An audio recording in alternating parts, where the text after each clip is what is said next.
Good evening all of you. Welcome to this session on YouTube channel Biology Teaching Center. Your educator Dr. Akhileshwar Kumar.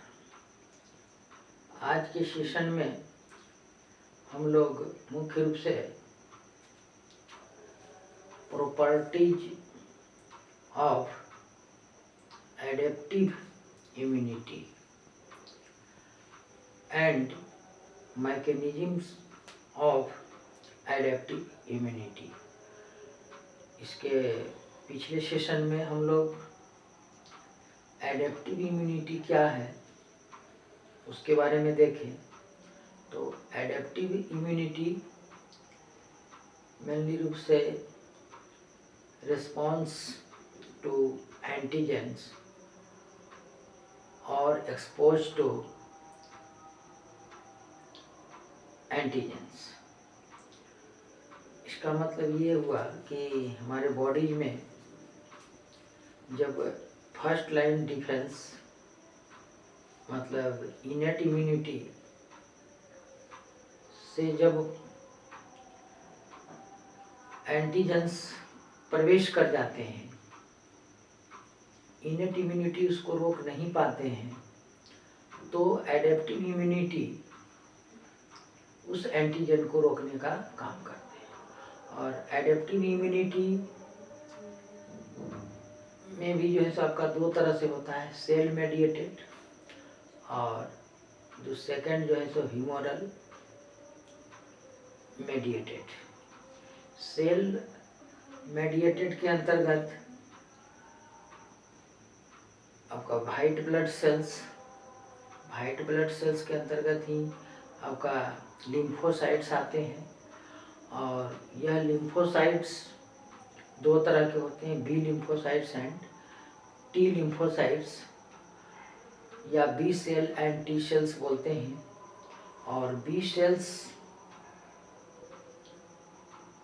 आपका related with humoral mediated immunity,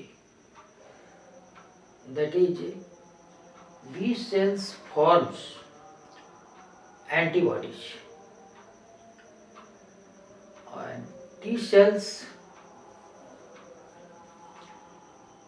is आपका cell mediated immunity. मतलब आपका इसमें T cells two types होते हैं, T helper cell and T cytotoxic cells, जो आपका cell mediated होते हैं। और बी सेल्स जो है आपका एंटीबॉडीज का फॉर्मेशन करते हैं। बी सेल्स से प्लाज्मा सेल्स बनता है और plasma cells is the factory of antibodies. और antibodies belongs to humoral mediated immunity. Humoral का मतलब आपका यहाँ पर टी सेल्स का मतलब आपका सेल्स मतलब सेल से रिलेटेड होते हैं, और एंटीबॉडीज का फॉर्मेशन ही जो है आपका ह्यूमरल कहलाता है। तो आज हम मुख्य रूप से देखेंगे प्रॉपर्टीज ऑफ एडेप्टिव इम्यूनिटी। तो इसका मेनली रूप से एडेप्टिव इम्यूनिटी का जो कैरेक्टर्स है या प्रॉपर्टीज है, वो फर्स्ट जो है सो स्पेसिफिसिटी, मतलब एडेप्टिव इम्यूनिटी जो के अंतर्गत जो आते हैं वो आपका बिल्कुल ही स्पेसिफिक होते हैं, खास एंटीजेंस के लिए वो आपका स्पेसिफिक होते हैं। तो मेन कैरेक्टर्स यहाँ पर है स्पेसिफिसिटी, ये जो है सो बिल्कुल स्पेसिफिक होते हैं एंटीजेंस के प्रति। और मेनली रूप से जो है सेकंड जो कैरेक्टर्स है वो आपका डाइवर्सिटी, डिफरेंट फॉर्म्स में जो एंटीजेंस होते हैं उसके लिए वह डिफरेंट टाइप्स ऑफ एंटीबॉडीज का फॉर्मेशन होता है। तो पहला जो है स्पेसिफिसिटी, दूसरा जो है सो आपका डाइवर्सिटी, और मेनली रूप से जो तीसरा है वो आपका मेमोरी होता है। मतलब एडेप्टिव सेल्स या एडेप्टिव इम्यूनिटी में जो है आपका मेमोरी सेल्स का निर्माण होता है, और वह memory cells B cells, B lymphocytes से वह आपका बनता है, क्योंकि बी सेल्स आपका प्लाज्मा सेल्स का निर्माण करता है, प्लाज्मा सेल्स से एंटीबॉडीज बनता है। तो बी प्लाज्मा सेल्स जो है आपका डिफरेंट टाइप्स ऑफ एंटीजेंस के लिए जो एंटीबॉडीज का वेरिएबल रीजन है उसमें विभिन्न तरह से एडजस्टमेंट के लिए या उसको टू किलिंग और कैच के लिए या बाइंडिंग के लिए different types of amino acid को चेंज कर कर उसके जो सुटेबल्स होते हैं वो आपका पेप्टाइड्स का निर्माण करते हैं, और उस एंटीजन के लिए वह जब सुटेबल हो जाता है तो वैसे सेल्स के लिए यह जैसे मेमोरी सेल्स के रूप में वह आपका स्टोर होता है।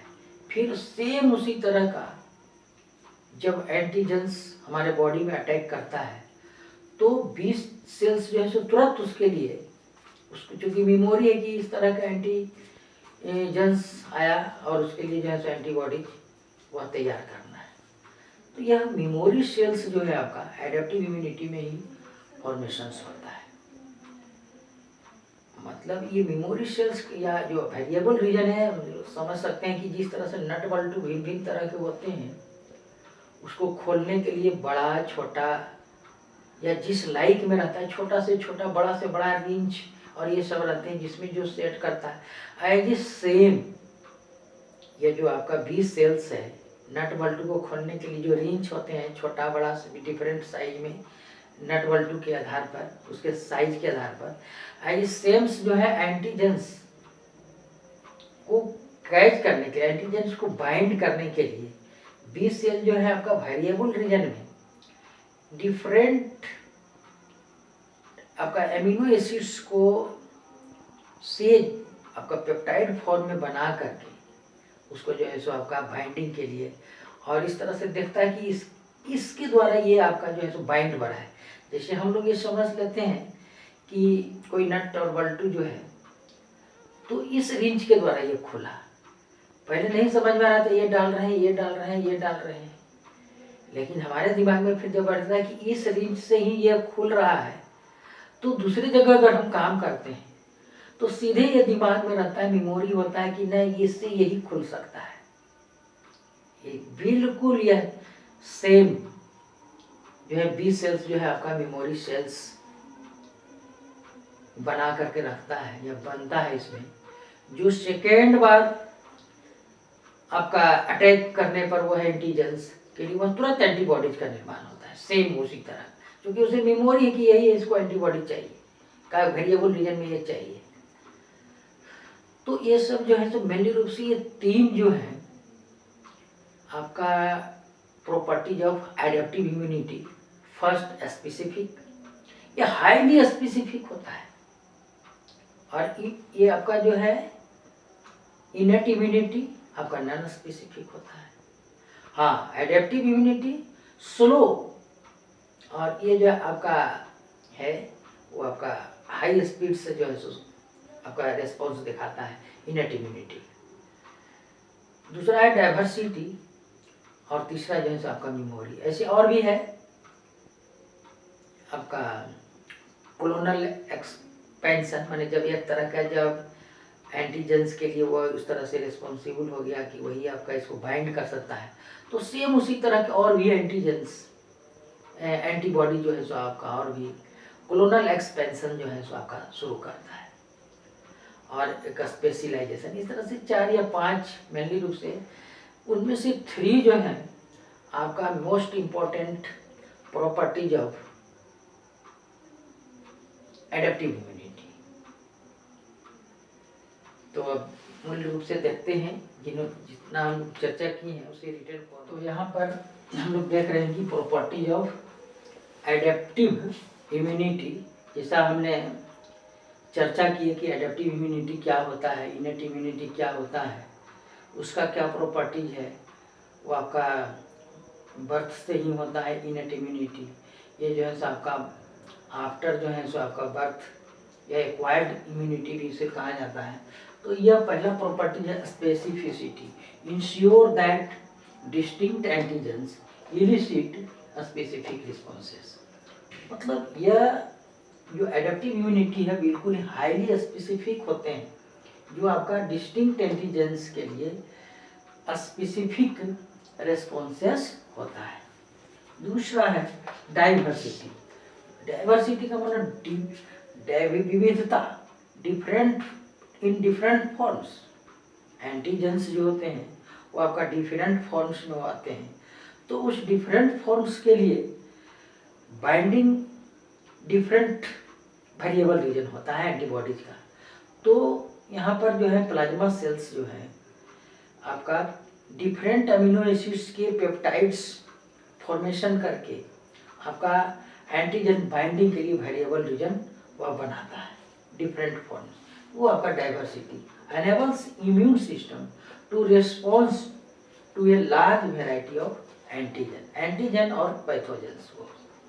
तीसरा आपका कहे कि memory leads to enhanced responses to repeated exposures to the same antigens। Same antigens के लिए जो आपका डिफरेंट अमीनो एसिड के पेप्टाइड फॉर्म में जो आपका वेरिएबल रीजन्स जो आपका एंटीजन बाइंडिंग साइट्स हुआ, तो इससे अब पता चल गया कि इसी तरह इस एंटीजन के लिए ये आपका वेरिएबल रीजन होना चाहिए, और तो उस तरह के वेरिएबल रीजन वाले एंटीबॉडीज को 20 सेल्स जो है आपका मेमोरी सेल के रूप में रख लेता है। और फिर जब सेम एंटीजेंस हमारे बॉडीज को वह अटैक करता है, तो वह सेम एंटीबॉडीज वह बनाना तुरंत शुरू कर देता है। इसलिए कभी कभी देखते हैं हम लोग जनरली कि फर्स्ट बार जो अटैक कोई डिजीज होता है तो उसे ठीक होने में थोड़ा समय लग जाता है, और सेम अगर वही चीज हमारे बॉडी में होता है तो अपने आप वह कम समय में ही ठीक हो जाता है। तो यहाँ पर मेनली रूप से यही कारण है कि एडेप्टिव इम्यूनिटी में जो है आपका मेमोरी आपका एक प्रॉपर्टीज होता है, जो प्लाज्मा सेल्स जो है आपका उसे मेमोरी के रूप में जो जिस तरह के एंटीजेंस हैं उसका उसी तरह के एंटीबॉडीज का जो है मेमोरी के रूप में रखता है। तो ये आपका प्रॉपर्टी जो यहाँ पर एडेप्टिव इम्यूनिटी है। और आगे देखते हैं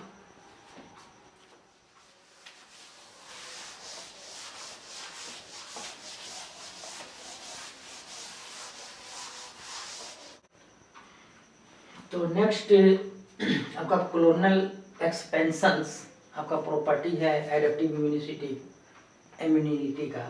तो increase number of antigen specific lymphocyte to keep. Clonal का मतलब जब मेमोरी के रूप में मेमोरी सेल्स जो है प्लाज्मा सेल्स में क्षमता होती है मेमोरी सेल्स बनाने का, तो वह आपका उसी संख्या में बढ़ा करके जो है लिम्फोसाइट उसे रखता है। Specialization generate responses that are optimal for defense against different types of microbes, different microbes, different antigens, different pathogens के लिए स्पेशलाइज्ड आपका एंटीबॉडीज आपका तैयार करता है। तो इस तरह से जो है आपका एडेप्टिव इम्यूनिटी का ये आपका कैरेक्टर या प्रॉपर्टीज हुआ, स्पेसिफिसिटी, डाइवर्सिटी, मेमोरी, और 4 क्लोनल एक्सपेंशंस, और 5 जो है सो स्पेशलाइजेशन। तो ये सब आपका प्रॉपर्टीज ऑफ ये एडेप्टिव इम्यूनिटी। अब आगे देखते हैं मैकेनिज्म किस तरह से यह आपका काम करता है।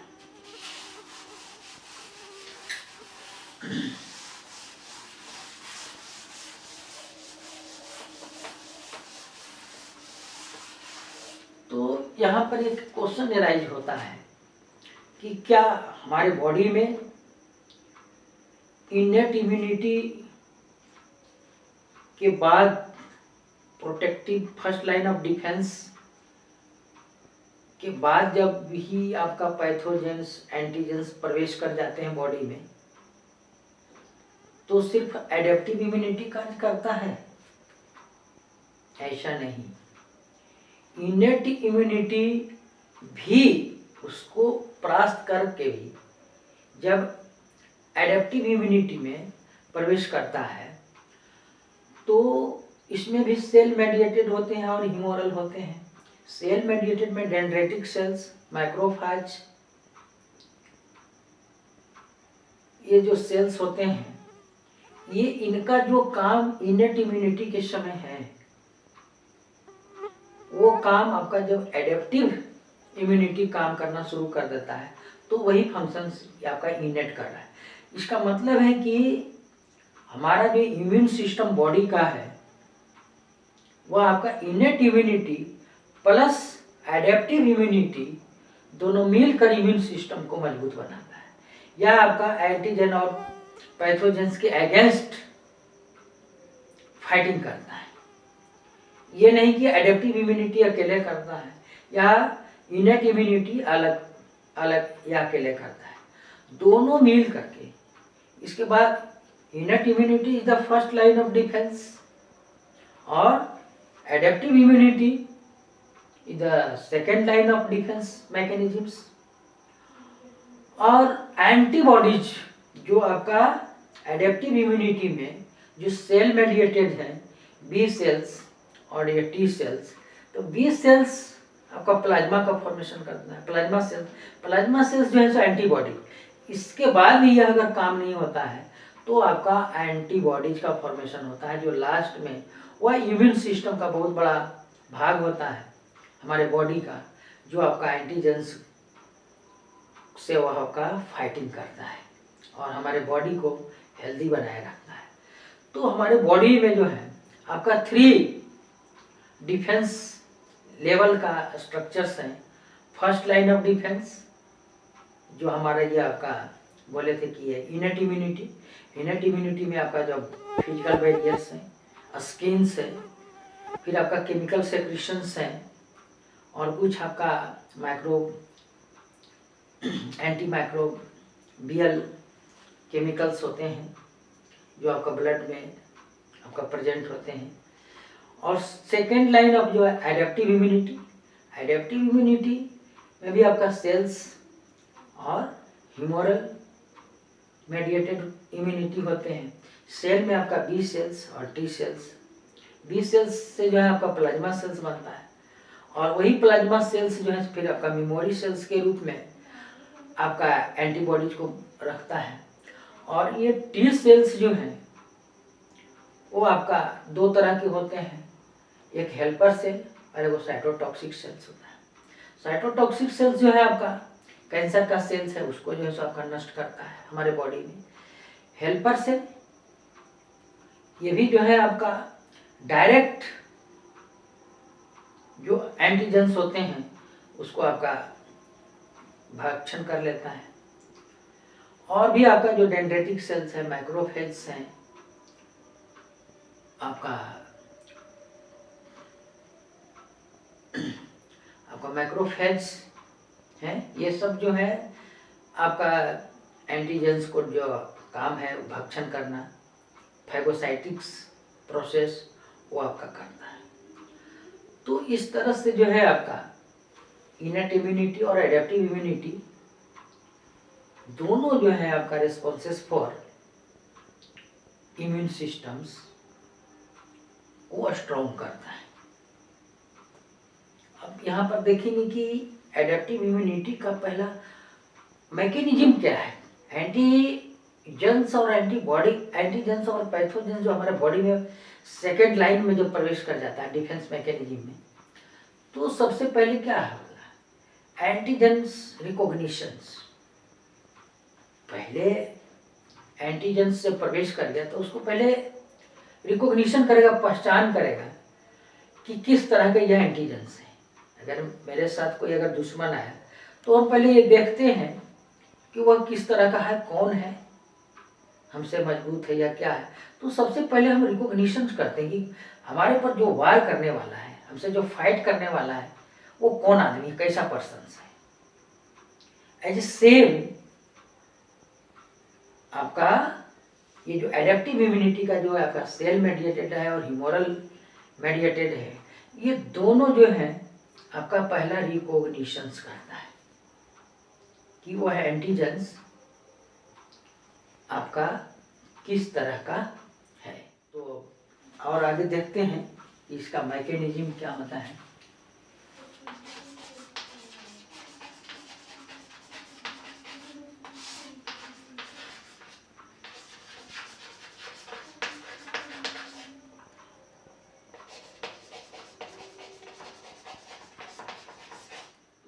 यहाँ पर हम देख रहे हैं कि mechanism of adaptive immunity.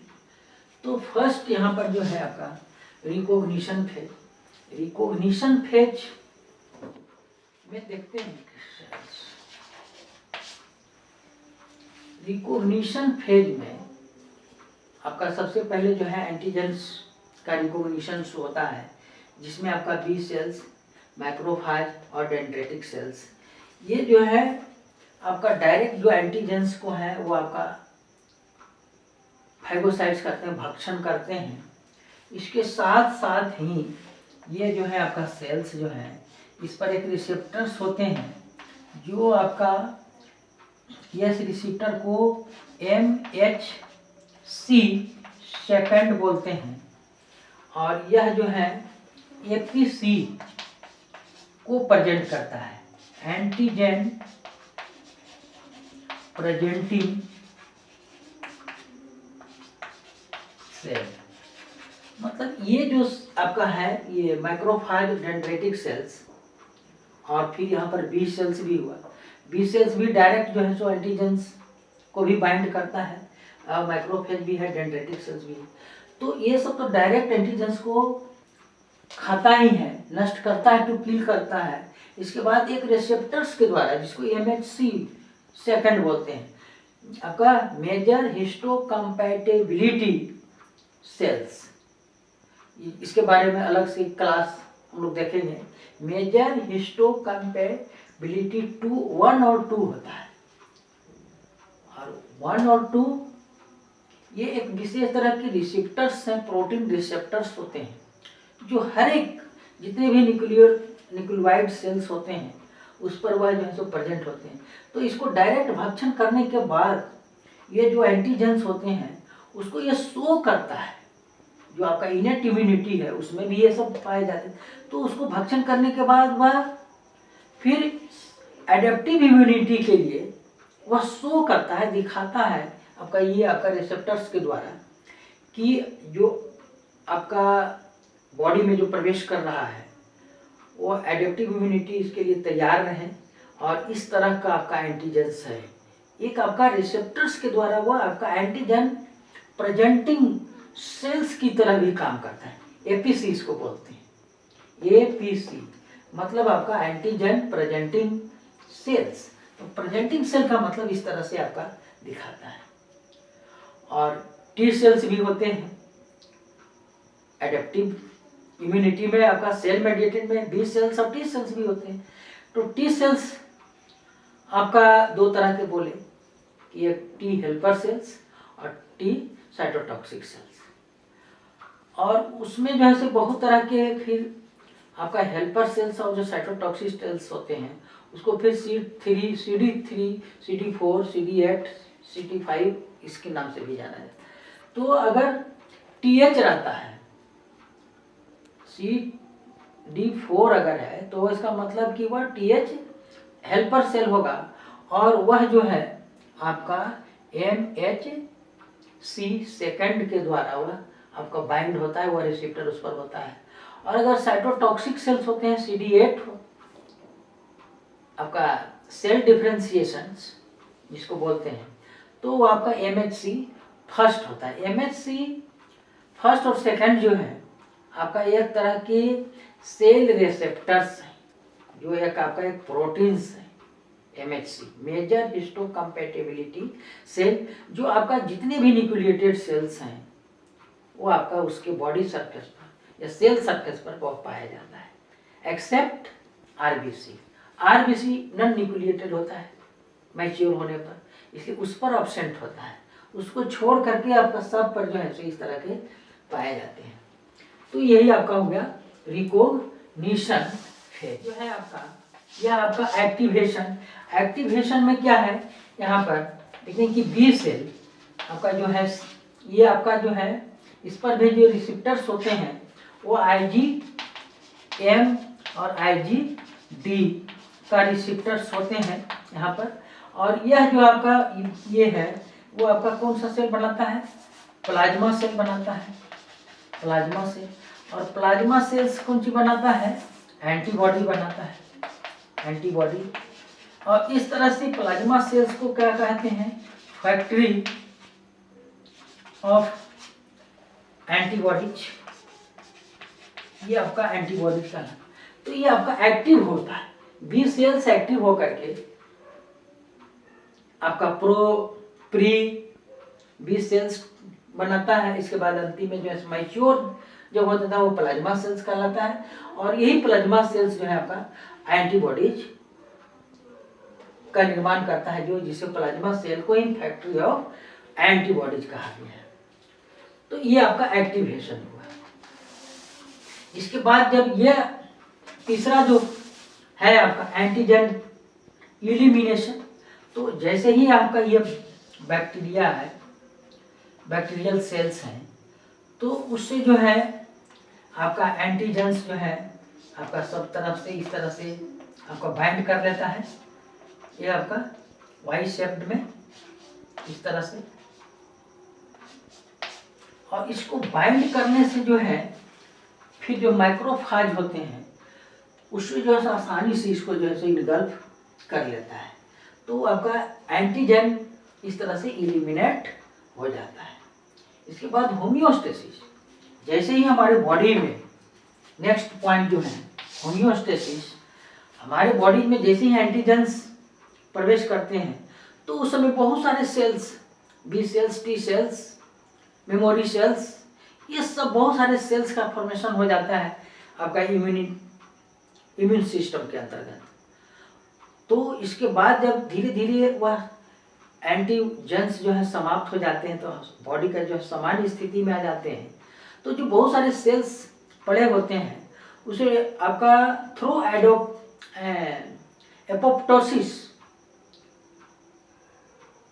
Programming cell death, program cell death एक विशेष तरह के प्रोसेस है जिसके द्वारा जो है तो आपका जो बहुत सारे सेल्स हैं बन गए, जिसके लिए बॉडी को अधिक ऊर्जा की भी जरूरत पड़ेगा उसको रखने के लिए।